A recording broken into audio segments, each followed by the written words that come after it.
સુરતની તાપી નદીના વચ્ચે બિરાજમાન થયા ગણેશજી. સુરતના રાંદેર વિસ્તારમાં આવેલ 5 પીપળા ઓવારા ખાતે શ્રી ગણેશ મંડળ પરિવાર દ્વારા તાપી નદીના વચ્ચે અનોખી રીતે ગણેશજીની સ્થાપના કરવામાં આવી છે. આ પરંપરા વર્ષ 2006થી શરૂ થઈ હતી, જ્યારે તાપી નદીમાં આવતા વારંવાર પૂરથી સુરત અને માછીમારોને ભારે નુકસાન થતું હતું.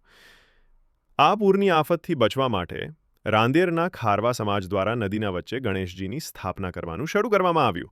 ગામ લોકોનું માનવું હતું આ સ્થાપના બાદથી પૂરની સંખ્યામાં ઘટાડો થયો અને ત્યારથી જ આ પ્રથા એક પરંપરા બની ગઈ છે. આકર્ષણનું કેન્દ્ર બન્યા છે તાપીમાં બિરાજમાન ગણેશજી. આ વર્ષે મંડળ દ્વારા નદીના વચ્ચે લાઇટ હાઉસ બનાવીને તેમાં ગણેશજીને બિરાજમાન કરવામાં આવ્યા છે, જે એક વિશેષ આકર્ષણનું કેન્દ્ર બન્યું છે. દૂર દૂરથી લોકો ગણેશજીના દર્શન કરવા આવે છે અને ઓવારા પાસે રહેતા લોકો દરરોજ સવારે અને સાંજે તેમની આરતી કરે છે. મંડળના પ્રમુખે જણાવ્યું કે 2016થી તેઓ 5 પીપળા ઓવારા ખાતે તાપી નદીમાં ગણેશજીની સ્થાપના કરી રહ્યા છે. કોરોના મહામારીના 2 વર્ષ બાદ આ પરંપરા ફરીથી યથાવત રાખવામાં આવી છે. આસ્થા અને પ્રકૃતિના સુભગ સમન્વયનું આ દ્રશ્ય સુરતીઓ માટે ગર્વની વાત છે.